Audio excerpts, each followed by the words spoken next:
Hello 7th class, आपकी exercise 5.1 है ये, आप ध्यान से देखिएगा। इसमें सबसे पहले जो बेसिक्स हैं वो है कम्प्लीमेंट्री एंगल्स और सप्लीमेंट्री एंगल्स। कम्प्लीमेंट्री एंगल्स कौन से होते हैं? जब दो एंगल्स का सम 90 डिग्री होता है तो हम उनको कहेंगे कि ये कम्प्लीमेंट्री एंगल्स हैं, और जब दो एंगल्स का सम 180 डिग्री है तो हम उनको कहेंगे कि ये सप्लीमेंट्री एंगल्स हैं। Two angles are said to be complementary angles if the sum is 90 degree, and two angles are said to be supplementary angles if their sum is 180 degree। अब आपके एनसीईआरटी की बुक में जो first question है उसमें ये 3 figures दे रखे हैं और इनका कंप्लीमेंट पूछा गया, find the complement of 20 degree. अभी मैंने बताया था कंप्लीमेंट्री एंगल्स होते हैं जो 90 डिग्री के हों, जब दो एंगल्स का सम 90 डिग्री है।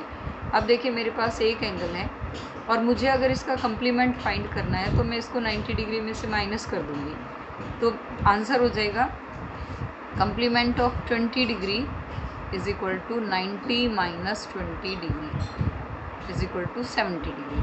देखिए इसको कभी भी आप 20 degree is equal to 90 minus 20 नहीं लिखेंगे। Complement of 20 degree is equal to 90 minus 20 degree यानी 70 डिग्री। इसी तरह से कंप्लीमेंट ऑफ 63 डिग्री अगर आपको चाहिए तो इसको क्या करेंगे, हम 90 में से 63 को माइनस कर देंगे, क्योंकि हमें दोनों एंगल्स का सम 90 बनाना है। एक एंगल है हमारे पास तो ये हो जाएगा 27 डिग्री। इसी तरह से 57 का भी निकाल सकते हैं। Find the supplement of 105। अभी मैंने बताया था कि सप्लीमेंट्री एंगल्स कौन से होते हैं, जब दो एंगल्स का सम 180 डिग्री है। तो अगर मुझे किसी एंगल का सप्लीमेंट निकालना है तो मैं इसको 180 में से माइनस कर दूँगी। तो इसको लिखेंगे कैसे हम, supplement of 105 degree is equal to 180 minus 105 degree 75 degree. इसी तरह से 87 का हम फाइंड कर सकते हैं। 180 में से 87 को माइनस कर दो, 154 डिग्री है तो 180 में से 154 डिग्री लेस कर देंगे। क्वेश्चन नंबर 3 है, identify which are complementary and which are supplementary angles. अब देखिए वही बात है, इसमें भी कंप्लीमेंट्री जब दोनों का सम 90 है, और सप्लीमेंट्री जब दो का सम 180 है। तो हम इनको ऐड करके देखेंगे, 65 डिग्री प्लस 115 डिग्री यह है 180 डिग्री। तो हम लिखेंगे these angles are supplementary angles. अब 63 और 27 है, इनको अगर हम प्लस करते हैं तो ये 90 डिग्री बनेगा, तो हम इसको कहेंगे कि दीज आर कंप्लीमेंट्री एंगल्स। 112 और 68 डिग्री है, इनको भी हम ऐड करेंगे तो ये सप्लीमेंट्री एंगल्स बनेगा, क्योंकि इनका सम 180 डिग्री है। क्वेश्चन नंबर 4 है, find the angle which equal to its complement. वो एंगल बताइए जो इसके कंप्लीमेंट के इक्वल है। अब हमें नहीं पता कौन सा एंगल है, तो इसको कैसे करना है, let the angle be x. मान लो वो एंगल है x। अब इसका कंप्लीमेंट क्या होगा, इट्स कंप्लीमेंट 90 माइनस एक्स, क्योंकि मैंने कहा था कि दोनों का सम 90 होना चाहिए, कि एक अगर x डिग्री है तो दूसरा 90 माइनस एक्स डिग्री। अब उसने कहा है कि ये दोनों इक्वल हैं, जो एंगल हमने लिया है और जो उसका कंप्लीमेंट है ये दोनों आपस में बराबर हैं। तो अकॉर्डिंग टू क्वेश्चन x को हम 90 माइनस एक्स के इक्वल रख देंगे। अब माइनस एक्स इधर आके प्लस हो जाएगा, x 2x 2 इधर आके डिवाइड हो जाएगा और x की वैल्यू जो है वो आ जाएगी 45 डिग्री। तो इसका मतलब है अगर दो एंगल एक दूसरे के इक्वल हैं और वो कंप्लीमेंट हैं तो क्या होंगे, 45 डिग्री। वैसे भी देखो 45 का सम 90 डिग्री होता है। तो अगर आपको ऑब्जेक्टिव टाइप में बताना है तो डायरेक्ट 45 लिख सकते हो, लेकिन अगर 2 और 3 मार्क्स का क्वेश्चन है तो आपने इसको ऐसे करना है। नेक्स्ट क्वेश्चन है, find the angle which equal to its supplement. बिल्कुल सेम है, ये अपने सप्लीमेंट के इक्वल है, तो इसमें भी हम लेट करेंगे, let the angle be x, its supplement 180 minus x और दोनों इक्वल हैं क्योंकि, तो x is equal to 180 minus x करेंगे, ये x इधर आके प्लस हो जाएगा, 2x इज इक्वल टू 180 और x इज इक्वल टू 2 से डिवाइड करेंगे तो 90 डिग्री। इसका मतलब अगर दो एंगल इक्वल भी हैं और वो सप्लीमेंट्री भी हैं तो हम क्या करेंगे 90 डिग्री। अगर एक नंबर के क्वेश्चन में आता है तो डायरेक्ट 90 डिग्री लिख सकते हैं, अगर एक से ज़्यादा है 2 और 3 मार्क्स में आता है ये, तो हम इस तरह से इसको सोल्व करेंगे। नेक्स्ट क्वेश्चन है, ये एक पिक्चर दे रखी है, angle 1 and 2 are supplementary angles, if angle 1 is decreased what change should take place in angle 2 so that both angles still remain. अब देखिए ये पिक्चर में साफ दिखाई दे रहा है कि इन दोनों का सम 180 डिग्री है। ये स्ट्रेट एंगल कहलाते हैं, इसको लीनियर पेयर भी बोलते हैं। अगर एक लाइन है इस तरह से और एक लाइन उस पर ऐसे खड़ी हुई है, other line is stands on it, तो इनका सम हमेशा 180 डिग्री होता है, क्योंकि ये दोनों एंगल एक ही लाइन के ऊपर बने हुए हैं, इनको बोलते हैं लीनियर पेयर। अब देखिए अगर मैं एक एंगल को इंक्रीज़ कर दूं तो दूसरा अपने आप डिक्रीज़ होगा, क्योंकि हमें तो इनका सम 180 ही चाहिए। अगर फर्स्ट एंगल इंक्रीज़ होता है तो सेकंड डिक्रीज़ होगा, अगर फर्स्ट एंगल डिक्रीज़ हो रहा है तो सेकंड इंक्रीज़ होगा। तो इसको हम कैसे करेंगे, अब उसने पूछा है कि if angle 1 is decreased what change should take place in angle 2। तो हम लिखेंगे if angle 1 is decreased then angle 2 will be increase because angle 1 plus 2 is equal to 180 degree. Next है, can two angles be supplementary if both of them are acute? क्या दो angles का सम supplementary हो सकता है, यानी कि 180 हो सकता है अगर दोनों ही एंगल एक्यूट हो। अब देखिए एक्यूट एंगल कौन सा होता है, जो 90 डिग्री से कम है।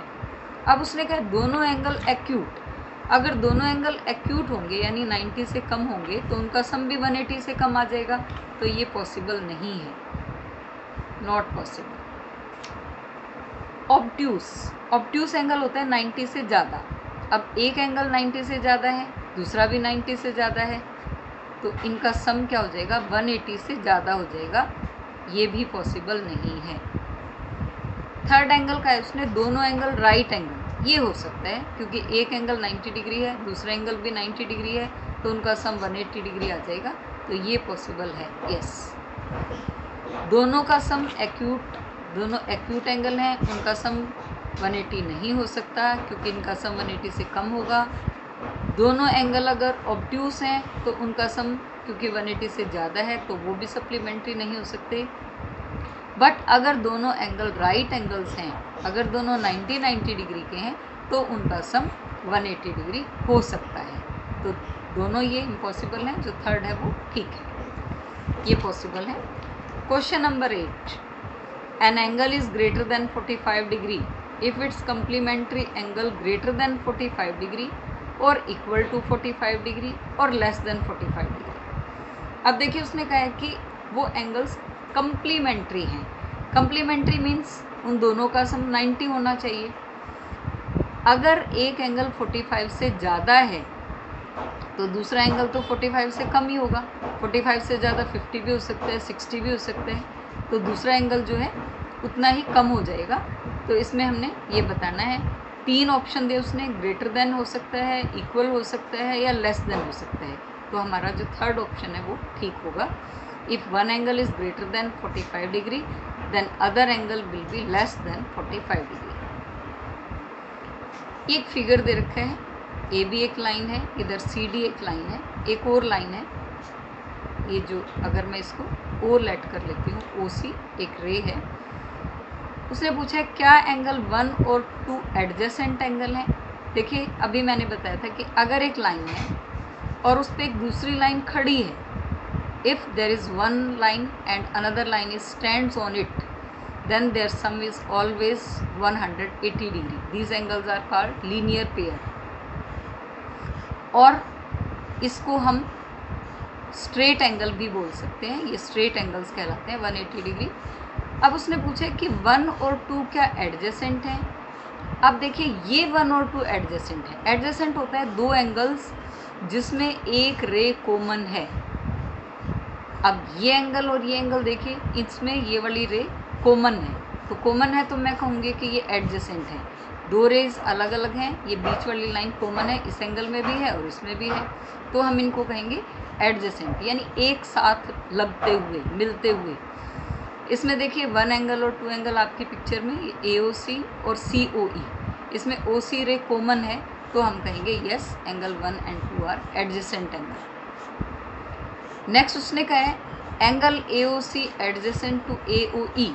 अब देखिए AOC ये है सिर्फ एंगल 1 और AOE में 1 और 2 दोनों प्लस हो गए, तो ये एडजेसेंट नहीं हो सकते क्योंकि इसमें कोई भी रे कॉमन नहीं है, यानी जो सेंट्रल रे है OC वो कॉमन नहीं है, AOC अलग है, AOE अलग है, तो इसलिए ये एडजेसेंट नहीं है। अगर ये इस तरह से होते AOC और COE ये एडजेसेंट हो सकते थे, बट AOC और AOE एडजेसेंट नहीं हो सकते। क्या एंगल COE और EOD form a linear pair? अब देखिए COE और EOD ये देखिए स्ट्रेट लाइन पे हैं। अभी मैंने बताया था जो स्ट्रेट लाइन के एंगल्स होते हैं वो लीनियर पेयर बनाते हैं, तो COE और EOD ने लीनियर पेयर बना रखा है, तो ये बिल्कुल ठीक है। Are BOD and DOA supplementary? BOD ये है और DOA ये है। उसने कहा है क्या ये सप्लीमेंट्री है? यस, क्योंकि ये भी एक स्ट्रेट लाइन है। इस फिगर में थोड़ा सा ये टेढ़ी है, but this is a straight line, और स्ट्रेट लाइन है तो ये सप्लीमेंट्री एंगल्स हैं। Is 1 vertically opposite to 4? क्या एंगल 1 और एंगल 4 वर्टिकली अपोजिट है? वर्टिकली अपोजिट है, देखिए दो लाइन जब क्रॉस करती हैं तो 4 एंगल्स बनते हैं। ये एंगल इसका वर्टिकली अपोजिट है और ये एंगल इसका वर्टिकली अपोजिट है, तो इसमें भी देखिए AB और CD दो लाइन आपस में क्रॉस कर रही हैं, इंटरसेक्ट कर रही हैं एक पॉइंट पे, तो A और एंगल 1 और 4 these are vertically opposite angles, तो ये भी ठीक है। What is vertically opposite of 5? 5 का वर्टिकली अपोजिट क्या है? अब देखिए 5 जो है AOD है, इसका अपोजिट बनेगा COB, और COB दो एंगल से मिलके बना है 2 और 3 से, तो हम लिखेंगे angle 2 and 3 are vertically opposite of angle 5। अकेला 2 और 3 नहीं लिख सकते, या तो हम इसको लिखेंगे BOC। अगर BOC नहीं लिखना चाहते आप लोग तो एंगल 2 + 3 लिख सकते हैं। नेक्स्ट में फिगर दे रखा है और पूछा है कि वर्टिकली अपोजिट एंगल्स के पेयर बताइए। अभी मैंने बताया था वर्टिकली अपोजिट एंगल्स कब बनते हैं? जब 2 रेज आपस में इंटरसेक्ट करती हैं। अब देखिए मेरे पास एक ये लाइन है, एक ये लाइन है, तो 1 और 4 वर्टिकली अपोजिट एंगल है, एंगल 1 एंड एंगल 4, एक पेयर ये हो गया। दूसरा एंगल 5 जो है वो 2 + 3 का वर्टिकली अपोजिट है, तो हम लिखेंगे एंगल 5 एंड एंगल 2 + एंगल 3। इसका कोई नाम भी दे सकते हैं आप ABCD, तो उस तरह से आप लिख सकते हो। लीनियर पेयर, लीनियर पेयर जब दो एंगल्स 180 डिग्री बनाएं, यानी एक ही स्ट्रेट लाइन पे जब एंगल्स होते हैं। अब देखिए 4 और 5 ये लीनियर पेयर बना रहे हैं, 1 और 5 ये लीनियर पेयर बना रहे हैं। उसके बाद ये देखिए 2, 3, 4, अगर मैं एक को 2 + 3 का नाम दे दूँ और एक को 4 का, ये भी लीनियर पेयर। इधर से 1, 2, 3 ये भी लीनियर पेयर, तो आप कोई भी नाम दे सकते हैं, 1 and 5, 4 and 5, 1, 2 and 3, 2, 3 and 4, जो मर्जी है वो नाम देके हम लीनियर पेयर शो कर सकते हैं। Is angle 1 adjacent to angle 2? Give reason. अभी मैंने बताया था कि 1 और 2 यानी एडजेसेंट एंगल कौन से होते हैं? जब उनमें एक रे कॉमन हो। बट यहाँ पे देखिए एक एंगल इस साइड बना हुआ है, एक एंगल इस साइड, ये तो Z बना रहे हैं, तो ये कभी भी एडजेसेंट नहीं हो सकते क्योंकि इसमें कोई भी कॉमन वर्टेक्स नहीं है। एक वर्टेक्स इधर है, एक इधर है, तो हम लिखेंगे 1 is not adjacent to angle 2 because they have no common vertex. Next question है इसमें हमें एक्स वाई जेड इनकी वैल्यूज़ फाइंड करनी है। अब देखिए इसमें दो लाइन है आपस में इंटरसेक्ट कर रही हैं, तो सबसे पहला तो क्या है, ये वर्टिकली अपोजिट है। 55 अगर ये है तो एक्स भी क्या हो जाएगा 55 डिग्री। इसका हम रीज़न लिखेंगे वर्टिकली अपोजिट एंगल। उसके बाद वाई को ले लेते हैं। अब देखिए ये लाइन है स्ट्रेट लाइन और इस पर ये दो एंगल्स बने हुए हैं वाई और 55, और इनका सम 180 होता है क्योंकि ये लीनियर पेयर बना रहे हैं। तो हम लिखेंगे y plus 55 is equal to 180। 55 को अगर राइट साइड में ले जाएंगे तो ये माइनस हो जाएगा 125 डिग्री। इसी तरह से y और z ये भी वर्टिकली अपोजिट हैं। अब जितना एंगल y आएगा वही z हो जाएगा, या फिर z प्लस 55 180 कर सकते हैं, x प्लस z 180 कर सकते हैं। किसी भी मेथड से इसको निकाल सकते हो, या तो वर्टिकली अपोजिट एंगल से निकाल लो या फिर लीनियर पेयर से।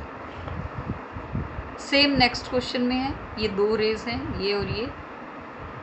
अब देखिए 40 इस साइड है और इसका वर्टिकली अपोजिट है z, तो एंगल z तो डायरेक्ट 40 डिग्री लिख सकते हो वर्टिकली अपोजिट एंगल। अब हमें y चाहिए, y और 40 डिग्री ये दोनों एक ही लाइन पे बने हुए हैं क्योंकि स्ट्रेट लाइन है ये, तो y plus 40 degree is equal to 180 degree because of linear pair.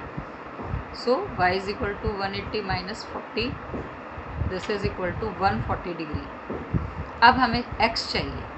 अब देखिए या तो मैं इन तीनों का सम 180 कर दूं, स्ट्रेट एंगल है ये एक ही लाइन पे बने हुए हैं, 40 प्लस एक्स प्लस 25 180, या इन तीनों का सम भी 180 कर सकती हूँ क्योंकि ये भी स्ट्रेट लाइन पे बने हुए हैं। x प्लस 25 प्लस z, हमारे पास z की वैल्यू है, ऐसे भी कर सकते हैं। तो जो भी आपको अच्छा लगे उचित लगे उससे कर सकते हैं। तो मैं इसको कर देती हूँ 40 plus x plus 25 is equal to 180। यहाँ पर हम इसको लीनियर पेयर नहीं लिखेंगे क्योंकि यहाँ पे तीन एंगल बने हुए हैं, इसको मैं स्ट्रेट एंगल लिख देती हूँ। ये हो जाएगा x plus 65 is equal to 180 and x is equal to 180 minus 65 degree. इस तरह से x, y और z की वैल्यूज़ आ जाएंगी। एक बार फिर से मैं रिमाइंड करवा दूँ, जब दो लाइन आपस में इंटरसेक्ट करती हैं तो वो वर्टिकली अपोजिट एंगल बनाती हैं और वो हमेशा एक दूसरे के इक्वल होती हैं। 1 2 3 4 there are 4 angles, 1 is always equal to 3 and 2 is always equal to 4। अगर एक स्ट्रेट लाइन है और दूसरी लाइन इस पे खड़ी है, if there is one line and another line is stands on it, then there are two angles and these angles are always equal to 180 degree. These angles are called linear pair. Angle 1 and 2, these are linear pair, and angle 1 plus 2 is always equal to 180 degree. Clear? इस तरह से ये exercise जो है आपने अच्छे से करनी है। अगर कोई प्रॉब्लम है तो आप फ़ोन करके पूछ सके। Thank you, have a nice day.